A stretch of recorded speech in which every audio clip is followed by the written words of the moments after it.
Today I have an opening reading to share entitled, I Want to Be with People, written by Dana E. Worsnop. Often people say that they love coming to a place with so many like-minded people. I know just what they're getting at, and I know they aren't getting it quite right. I don't want to be with a bunch of people who think just like me. I want to be in a beloved community where I don't have to think like everyone else to be loved and be eligible for salvation. I want to be with people who value compassion, justice, love, and truth, although they have different thoughts and opinions about all sorts of things. I want to be with independent-minded people of good heart. I want to be with people who have many names and no name at all for God. I want to be with people who see in me goodness and dignity, and who also see my failings and foibles, and who still love me. I want to be with people who feel their interconnection with all existence and let it guide their footfalls upon the earth. I want to be with people who see life as a paradox and don't always rush to resolve it. I want to be with people who are willing to walk the tightrope that is life and who will hold my hand as I walk mine. I want to be with people who let church call them into a different way of being in the world. I want to be with people who support, encourage, and even challenge me and each other to higher and more ethical living. I want to be with people who inspire one another to follow the call of the Spirit. I want to be with people who covenant to be honest, engaged, and kind, and who strive to keep their promises and hold me to the promises I make. I want to be with people who give of themselves, who share their hearts and minds and gifts. I want to be with people who know that human community is often warm and generous, sometimes challenging, and almost as always a grand adventure. In short, I want to be with people like you. Today we will hear a presentation called Sustainability Revisited with Erin Augustine. As our very first virtual guest speaker on April 19th of 2020, Erin Augustine shared her ideas about finding more joy through sustainability. Little did she imagine her words would inspire a group of UUCC people to embark on their own sustainability journeys. Erin returns to UUCC 1 year later to reflect on the lessons about sustainability the past year has taught us. So Erin, I'm going to hand over to you. Good morning.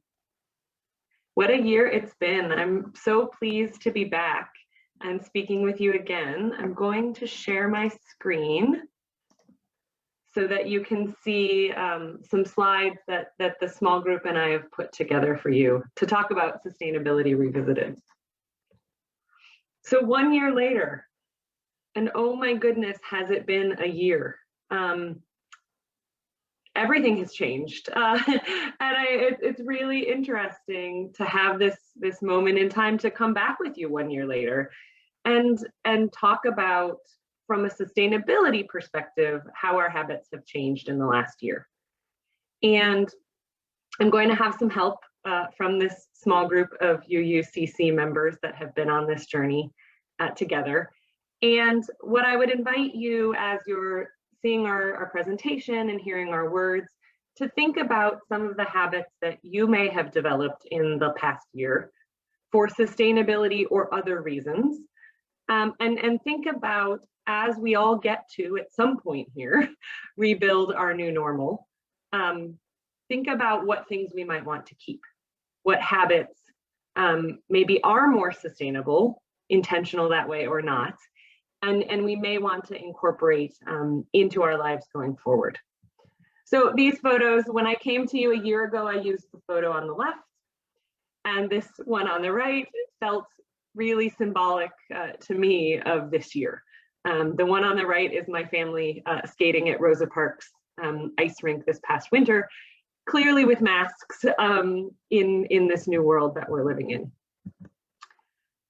I thought we'd start with a few slides that are going to be repeats for those of you that were here a year ago. But in case there are folks who weren't here or people want a reminder, I thought we'd start with a couple of just sort of guiding foundational information.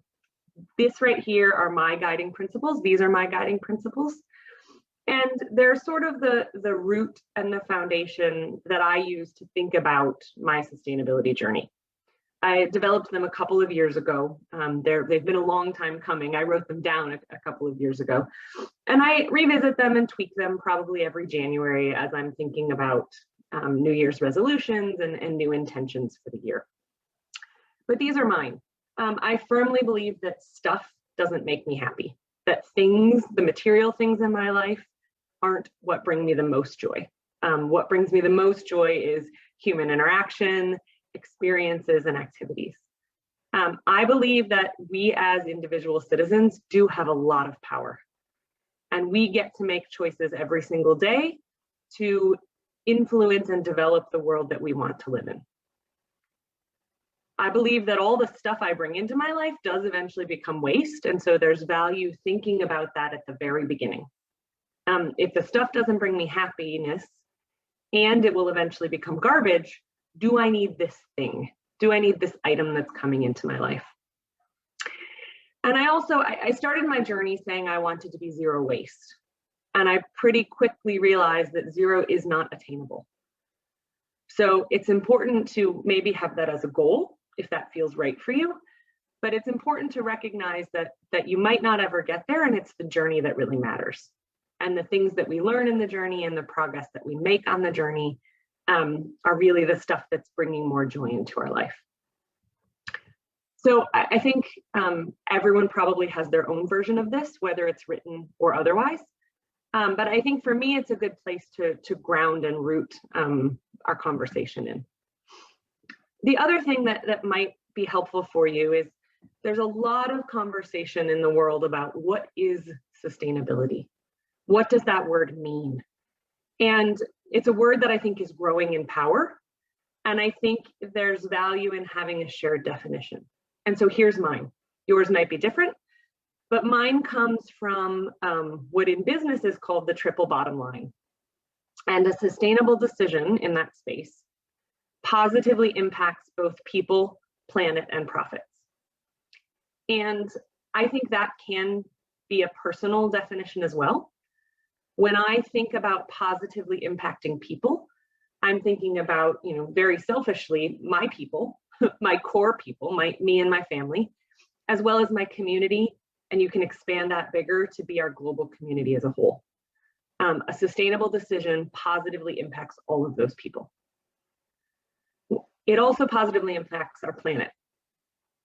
And when I think about making sure we're having positive impact on our planet, I think about the resources that were required, especially if we're talking about a thing, right?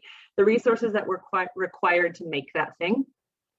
I think about the impacts while I'm using that thing. And the easiest way to think about that is like your car, your vehicle. As we use our vehicle in its lifetime, we're creating emissions. And then I think about the disposal at the end of life. At the end of its useful life, what happens to this particular thing or an activity? And then I think about profits. I firmly believe that for sustainability to be widely adopted around the world, it can't be more expensive. It can't be an upper middle class privileged thing. Sustainability has to be affordable and it has to be accessible to everyone. So I think about profits in terms of my budget. If a solution is wildly expensive and has no sort of return on investment, we'll talk about that in a minute, then it's not a sustainable decision for the future. It's not a permanent sustainable solution. So let's sort of pivot to thinking about the last year and what changes I've made. So I'll share with you a couple of my changes, and then we'll also the group, the UUCC small group that's been working on this, will share with you some of the changes they've made and their impacts. I use, well, I'll share with you in just a moment. So in 2020, I made 3 major changes. And these are rooted in my environmental footprint, which I'll share with you in a moment. I committed to only local vacations. I committed to not flying. One of my biggest impacts in 2019 was flying, flying for family vacation. So little did I know in January of 2020, when I made this commitment, how relatively easy it would be to stick to it. But in 2020, I did not get on an airplane. I also bought a used 100% electric car. For me, that was a big decision. We bought a Tesla. It was a financial impact at the time, but I do find that the operating cost of my car is lower. It will take some time to make up the difference because the purchase price is so much higher. But I felt really strongly that I needed to invest with my values. And when I needed to buy a new car, I could not personally justify buying a gasoline engine. So that was a big change for us. And then I also focused on a lot of food preservation. Local food, buying local food, yes, which in Michigan I find to be relatively easy in the summer. But to eat local food year round, I focused on preserving it, canning it, freezing it, dehydrating it, fermenting it, every option I explored, and I really enjoyed that process. And I like to measure progress. So what you're seeing on the screen is an output of the environmental footprint calculator that I like to use. There is a link at the bottom. It's at www.footprintcalculator.org. It's a relatively simple questionnaire that you fill out. It'll probably take you maybe 15 minutes. And it asks you questions about different parts of your life. And I like to revisit this each year, usually in January, as I think about the previous year and as I think about the opportunities and maybe the commitments I want to make for the coming year. So on the screen, you can see my 2019 footprint, which was 2.5 Earths. And the way this is measured is if everyone in the world lived like you, we collectively would need 2.5 Earths to support our life. Obviously, we have 1 Earth, and so the goal here would be for everyone to use just 1 Earth. It's like your fair share, if you're using your fair share of resources. So in 2019, obviously, I was using a lot of resources. Even though I had been on a pretty intentional sustainability journey for years, my footprint was quite high. As a result, mostly of those 3 goals I just described, my footprint dropped in 2020. And in 2020, I only used 1.4 Earths. Now that number is still more than 1. And I still clearly have work to do to use my fair share of resources. But I will say I was very pleased with this reduction. And these 3 changes that I made for me felt relatively simple and relatively easy for me to do. If you look at the graph on the right, you'll see that the biggest change was that mobility score.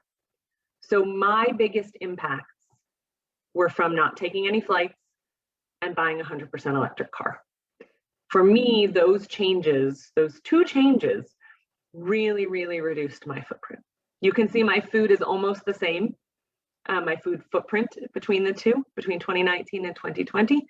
I'll still continue to eat local food and I'll still continue to preserve it. But from a data-driven impact, in this particular case, for me, it's not driving a reduction in footprint. For you, that might be different. And I would encourage you, if you're interested, to use this footprint calculator and measure your personal footprint. I'm now going to pass the presentation. Well, let me go back 1 slide. What we've done for you and what we're planning to do today is to have each member of this UUCC small group that's been working on sustainability. Each person has taken one of the categories you see here on the screen: food, shelter, mobility, we call that transportation, goods, and services. So each member of this small group is going to talk with you about the changes they've made in the past year or recently, and their journey through this process. So I'll progress the slides, and I think, Ron, this is time for you to turn on your camera and your microphone. Okay, this is Ron. I think I'm on. You are. Okay, my topic is food. And our goal when we started this was Nancy and my goal was to eat less red meat. And we're doing pretty well at achieving that goal right now. From a health standpoint, we knew when we started that red meat's not particularly good for you, except that it's high in protein. Red meat, you take the risk of all kinds of health problems, including heart disease and cancer and all the number of diseases. So we have done pretty well so far, but the health issue is a single person or family issue. There are a couple of issues that are global in nature in terms of sustainability. One has to do with the with feeding livestock, especially cows. Feeding livestock takes nearly 80% of the global agricultural land in the whole world just to feed the cows that we eat and that other countries eat. They take all of that land. They take about 33% of the arable land in the world, but they only produce about 20% of the calories. So not only is it healthy, it's not good for you, but also in terms of the amount of calories that are produced with using all that land is not good for you. And the second global reason is that cows and livestock and any animal that chews its cud produces methane that comes out both ends. And one estimate is that cows cows and livestock produce nearly 2 billion tons of methane per year, and that's almost 15% of all the greenhouse gas that's produced in the world. Almost 15% just comes from the livestock that we eat. That's more than all the transportation combined. So that you can see that eating the red meat is a really tough issue in terms of the earth. The use of water is another thing, but that's another story. So it's obvious that we have to eat less red meat. We feel we're doing pretty well, but as Erin calls it, I did have a setback recently. I ate a big, beautiful hamburger. I didn't really feel it was a wrong turn because if you remember, I don't know if you remember Rosanna Dana from Saturday Night Live. Well, Rosanna Dana says, a body is required to have a burger a week. So that's my story about red meat, and I'll turn it over to the next person. Thank you very much. Good morning, this is Joe, and I'll be talking about the shelter component of the global footprint. And so when we built our house, Nancy and I decided we were going to be living here for a long time. So we wanted to make it as energy efficient as possible. So some of the choices we made, the walls of our home are constructed from structural insulated panels, which are panels that are made in a factory. You send them your design and they cut out all the windows. And there are 2 sheets of sheeting with styrofoam insulation, 8 inches of styrofoam insulation built in. It's delivered on a truck and they assemble it on site. The roof is the same construction, only it's 10 inches thick with styrofoam insulation. The basement walls are a very similar process. They're cast at a factory in Holland, Michigan, and they have styrofoam insulation built into them. So again, they're shipped on a flatbed truck and assembled on site. Since we have a lot of land here, we decided to go with geothermal heating and cooling system. And it's totally electric and it gets the heat out of the ground. Or in the summer, it puts the heat back into the ground. One of the last decisions we made was to use LED lighting. So about 10 years ago, when we were building our house, LED lighting was fairly new and it was quite expensive, but that was a decision we made and it's worked out for us. We haven't had to change the light bulbs since we built the house. A few years ago, we had an opportunity, so we added some solar panels to our land. And we have an electric meter that goes in both directions. So when we're making more than we're using, it goes back into the grid. We were quite pleased that in the month of March, our last bill was negative $18. So we have an $18 credit for the electricity that we were able to generate above what we used here. One of the things we did last year is we put in an old-fashioned clothesline. So we will, when we wash our clothes, we'll hang them outside to dry, and that's working out for us, but I didn't put a picture because I didn't figure you wanted to see my boxer shorts blowing in the wind this morning. So as far as our goals for this year, we've added a lot of shelving in our basement, and we're hoping to do a lot of canning from our garden. And so we needed a place to store that in the basement. So the shelves are installed and ready to go.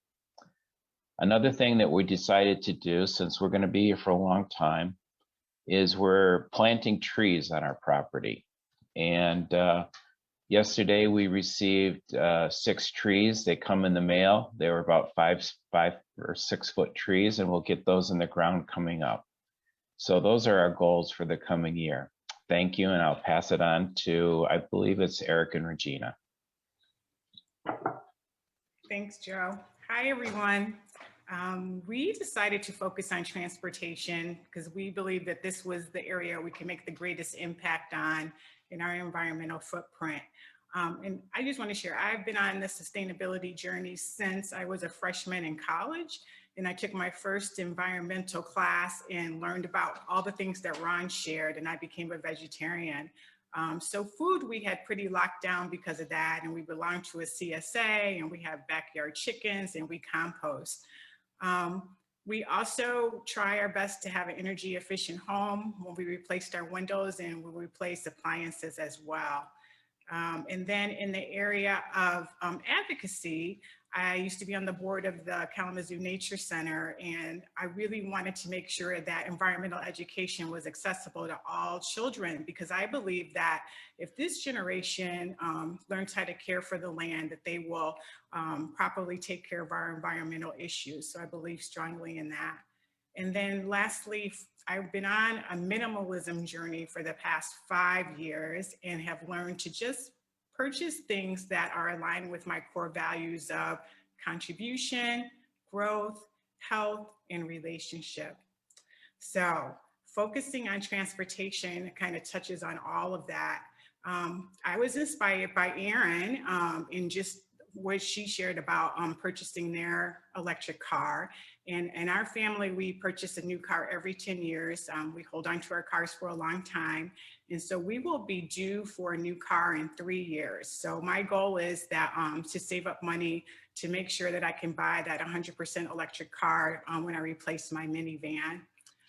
Similar to Erin, flying and traveling was a big deal to our family. In fact, in 2020, we had a major international trip planned and a cruise, and both of those take up a lot of carbon.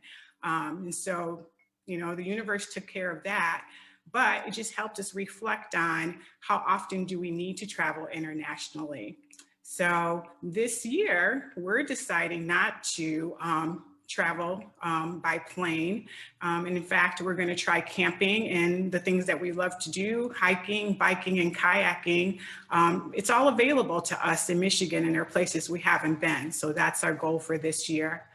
And then we also were very intentional when we moved from Vicksburg to Kalamazoo over 20 years ago to be closer to work, so we would have to drive less. But this neighborhood that we're in, the Winchell neighborhood, allows us to go, take care of many of our services by walking or biking. So going to Sewall for our food, going downtown to the library, going to Be Joyful, the new zero waste store, to get our personal products.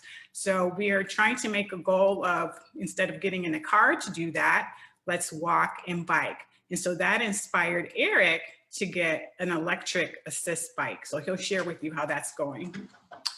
Well, as you know, I'm 11 years older than Regina, so her pace of getting to the local markets and things was a little faster than me. So I needed the electric assist to keep up, and also it allowed me to go further distances to do things I would want to do.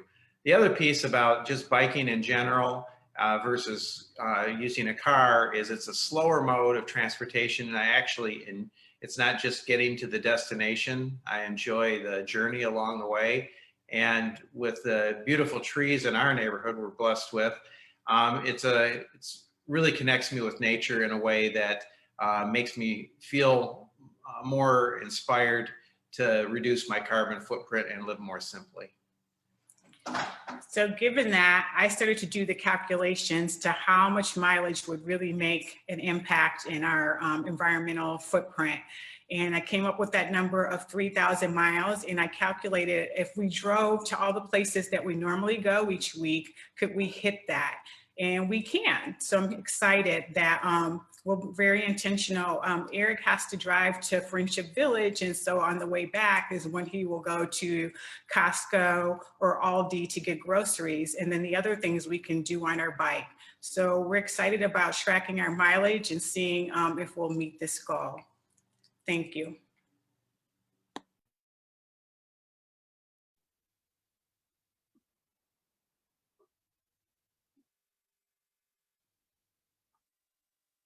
Hello.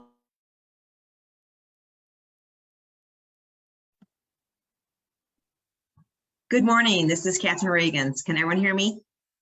Great. Well, I was real excited about the topic that I was given, goods, and with the information that I've gleaned from Erin, had a breakout program after seeing her last year at our church service. I then worked with her and some other wonderful people around the United States, and really was excited when Miriam has facilitated our group, our sustainability group that meets once a month. And one of the things that we did this year is read the book A Life Less Throwaway. And I wanted to put that slide in my presentation because it really assisted with the transformation of continually thinking as I purchase things, and not just purchase things for myself, but my family. And one of the things that I talked about under progress is not only limiting new purchases, but sharing the progress with the community, friends and family. And how do you share that? Because you don't want it to be forceful. You want to be able to show through action. And I also share items that I've purchased that are now sustainable. I share it through gifts, and I share my crop when I'm buying and trying a new product that comes in sustainable packaging. I give that as samples to friends and family. But one of the things I also learned through the reading of the book, A Life Less Throwaway, were two interesting terms: planned obsolescence, and I'd never heard of that term before, and mindful curation. And planned obsolescence, I had really never understood what that meant until reading the book. And when I understood that manufacturers of all products literally plan the life expectancy of a product, and they often shorten that life expectancy so we'll purchase it more, was really disheartening. And so I keep that in my mind when I'm purchasing things. Is this something that I can fix? Is this something that I really need? Because at the end of the day, the book really makes it clear that everything we purchase will end up in a landfill. And those are kind of the things that the mantras that I think about when I'm out purchasing. So one of the things that I've done to kind of help with that mindfulness and the frequency of buying is the other slide that I show is the 30-day wish list. This is on my refrigerator. I believe everything starts with a Y. I collect the letter Y, and you can see my little Y on the refrigerator. But I put the date of which I've decided that I think I need this item, what the item is, and then why do I need it? And then I revisit within a 30-day period. Now I've gotten a little extreme, I think, because I need a hair dryer, and they're not that much, but for the last, I needed to probably get, this is probably the second time this hair dryer has been on there, and I need to just break down and buy a hair dryer. But I really love that idea that the whole family puts things on this list. And we're all aware of, is this something we truly need? Under goals, what we started to do this year is my fiance Michael and I, we meet quarterly for we call a dinner date, budget date, where we actually go to a fun place, outside dining, and we spread out where we are with our budget. What are the things that we need to maybe eliminate as far as purchases so we can work towards the big goal of family experiences. I also, it can be overwhelming when you think of sustainability when it comes to purchases. If you look around your house, there's a lot of things that you need as far as that you use in the shower, your laundry detergents, your dishwashing tablets, beauty supplies that you just use up. So I strategically set a goal for me to convert certain things each month. And now I've converted all the shower items, my personal hygiene items with makeup and deodorant, even toothpaste. I get in little tablets from a wonderful store downtown Kalamazoo called Be Joyful. And then under mindful shopping, when you become really mindful of your consumption, there are other things that become free and you're open to. And what I found is the time spent that I had spent on either window shopping or just aimlessly shopping at stores just for maybe something will be triggered. Oh, yes, I need that. The emotional labor that you spend in getting the right thing and can be quite time consuming. And that's been reduced with the limiting of the purchasing. And then last but not least is the emotional, is the save. I have such savings now because I'm just not spending on purchasing things. And between the time and the budget portion, it's been great.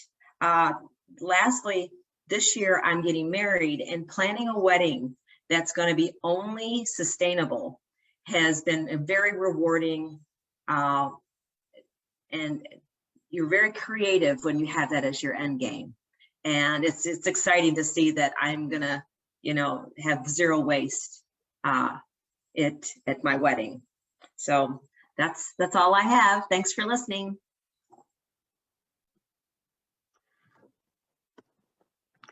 So I think I am up now. My video's not on. How did that happen? Here I am.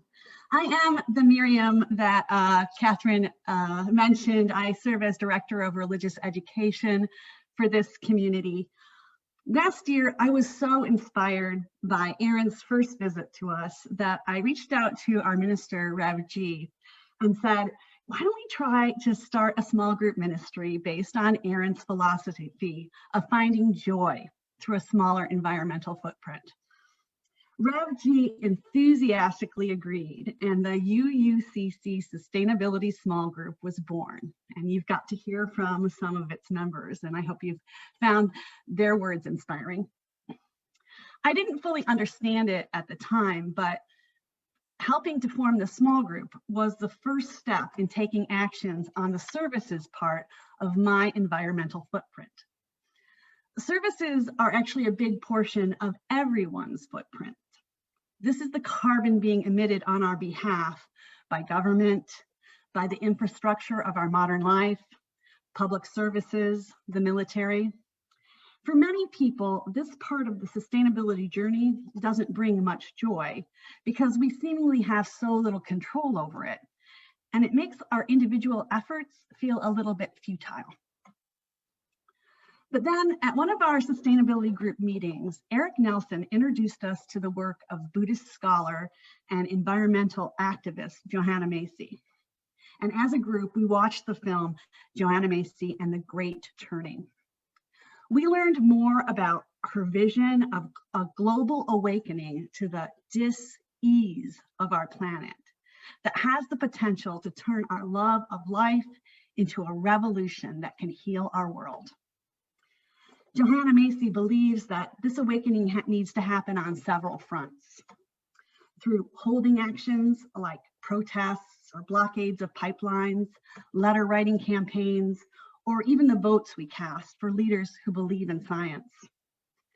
It happens through developing sustainable structures, like investing in green technology, or reclaiming the sustainable practices of our ancestors, by building community and collaborating with others who are working towards the same goals.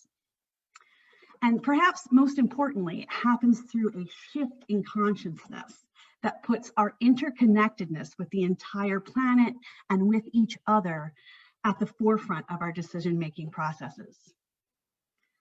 Johanna Macy's philosophy really resonated with me, and her ideas of raising awareness, and building community, and taking action are evident in my 2020 services goals.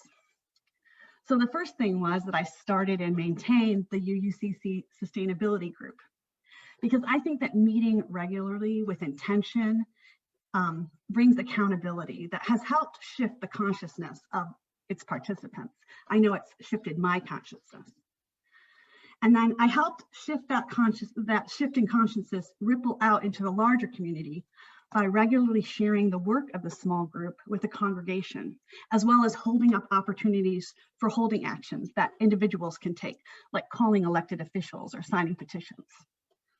And then I helped to work to create connections for this church community with other groups that may lead to future collaboration that can build sustainable structures.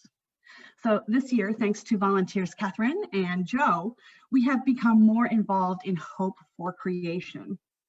This is the Southwest Michigan chapter of Interfaith Power and Light. This is a national organization that mobilizes people of faith and conscience to take bold and just action on climate change. And in May, we're going to be visited by Denise Keel from the Kalamazoo Climate Crisis Coalition on Thoughtful Thursday. So she can help us learn more about that organization and how we can help in the work that they're doing. Looking forward, I feel a great sense of urgency to continue the work that was started in 2020 around services. The individual journey is important, but systematic change is imperative. As you know, as you may know, there is no creed or dogma that Unitarian Universalists are required to believe in, but we do have principles that we share. And one of them, we refer to it as the seventh principle, is to respect the interdependent web of all existence of which we are a part. A commitment to this principle is at the center of my sustainability journey and the environmental advocacy that I do and the religious education work that I do within this congregation and beyond its walls. Putting my faith in action is very fulfilling for me, and that is the part of the journey that brings me joy. Now, if you are interested in starting your own sustainability journey, you're welcome to join us. The Sustainability Small Group meets on the third Monday of each month. We're meeting via Zoom, and you can find out how to connect with us at our website, www.uucommunitychurch.org. You can also always send me an email at uucommunity@gmail.com, and I can tell you how to get started with the Sustainability Small Group. Newcomers are always welcome. If you're interested in learning more about Hope for Creation, their website's at the bottom of the slide, or you can just Google it, Hope for Creation Kalamazoo, and you can get their website. They are actively doing a lot of things in the community around styrofoam recycling and trying to get electric charging stations set up in Kalamazoo. So if that's someplace that you think that you'd like to get involved, that information is there too. And now I'll pass it over to Erin. Wonderful. And I continue, sort of my space of sharing is through Carbon Free Family. So this is the name I've given to my platform, my blog. I share bits and pieces of my journey on Facebook, Instagram, and in the last year, one of my growth opportunities is that I did create a website. So carbonfreefamily.com, I post sort of longer form blogs and offer additional sort of workshops, coaching opportunities, those sorts of things there. So you can learn more about Carbon Free Family on those platforms. And I would just want to say a heartfelt thanks. It's been a year. A year ago was my first introduction to the UU Church in Southwest Michigan, and I feel like I've gained so much from this small group, from these small group meetings. I've truly enjoyed participating with the people that the few members of the group that you got to meet with today or hear from today.